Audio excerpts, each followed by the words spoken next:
Nagbabagang balita sa Luzon.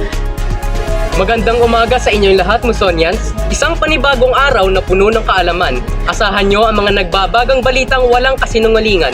Purong kaalaman at serbisyong pang-ekonomiya lamang. Nakatutok kami, Balitang Musonians. Unang modelo, simpleng ekonomiya. Marahil marami sa atin ang nagtatanong kung ano ang pinakasimpleng modelo ng ekonomiya, kung ano ang sektor na bumubuo rito at ano ang kahalagahan nito. Ito ay ang unang sektor na sambahayan ang siyang kalipunan ng mga mamimili. Sa ating tahanan ay mayroong namumuno sa sambahayan. Yun ay ang ating mga magulang. Siya nagpapasaya ng nararapat na gawin sa tahanan. Ang ikalawa ay ang bahay kalakal. Ang siyang gumagawa at nagpoproseso ng produkto na tinatangkilik naman ng sambahayan. Ibig sabihin nito, ang bahay kalakal at sambahayan ay iisa lamang. Magbibigay ako ng isang halimbawa. Halimbawa ay napadpad ka sa isang isla, ikaw lang mag-isa ron, kaya wala kang ibang aasahan kundi ang sarili mo. Ikaw ay magiging bahay kalakal dahil lilikha ka ng sarili mong makakain, susuotin, at matilirhan. Ikaw rin ay sambahayan dahil ikaw rin ay tatanggap ng pagkain, damit, at tirahan. Sa makatuwid, iisa lamang ang daloy nito. At para mapataas naman ang ekonomiya, kailangang taasan din ng bawat sektor ang produksyon. Ang ilan sa mga ito ay matatalakay sa susunod pang mga modelo. Munting kaalaman, sambahayan at bahay kalakal. Ang nangungunang sektor sa modelong ito. Parehas nilang niyaangat ang isa't isa sa pamamagitan ng pagsasagawa ng mas marami pang produkto, habang marami rin ang nangangailangan. Kaya't sa gagawin niyong produkto, mas mabuting gawin niyo itong napapakinabangan ng lahat. Pwede niyo palitan ang mamahaling pagkain ng isang malaking fast food chain. Naabot kaya ng lahat o pangmasa. Lalo na't popular ngayon ang mga paresan, lugawan, goto, mami at iba pa. Lutong Pinoy.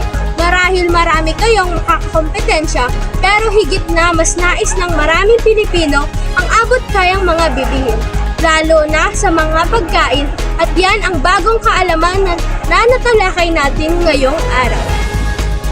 At para sa pamprosesong tanong, isa-isa naming tatanungin ang bawat representatives. Una, anong modelo ang naibigay sa inyong pangkat? Ang modelong naibigay sa amin ay ang unang modelo, ang simpleng ekonomiya. At ito ay may dalawang pangunahing aktor, ang sambahayan at ang bahay kalakal. Kung saan ang sambahayan at bahay kalakal ay isa.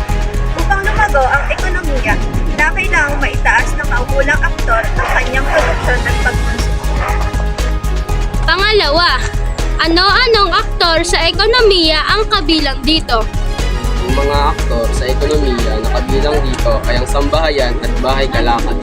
Ang sambahayan ay ang kumukonsumo ng produkto o serbisyo at bahay kalakal naman ang gumagawa ng produkto o serbisyo.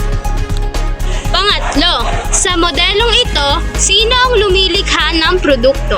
Sa modelong ito, ang lumilikha ng produkto ay ang manggagawa na siya ring consumer. Pang-apat, sa modelong ito, ano ang ambag ng sambayanan sa paikot na daloy ng ekonomiya? Ang sambahayan ay ang nagbibigay ng mga saling ng produksyon sa anyo ng lupa, paggawa, at kapital na kinakailangan upang makalikha ng produkto at serbisyo. Ang bahay kalakal ay siyang tumatanggap ng mga saling upang gawin ang mga kinakailangan produkto. Ang sambahayan din ang bumibili ng mga yaring produkto at serbisyo. Ang salabing natanggap ng bahay kalakal mula sa sambahayan ay ito rin gagamitin nila para makapagbayad ng lupa, sahod at produkto. Panglima, ano ang ugnayan ng bahay kalakal at sambahayan?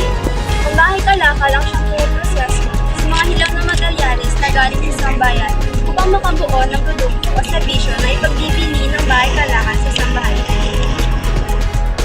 Kabataang Luzon. Ako muli si Ral, Kay Maylin, at hindi kami hihinto sa pagkakabit ng balita.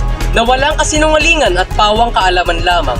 Asahan nyo ang mga susunod pang mga balita, pang-ekonomiya man o pang-bansa.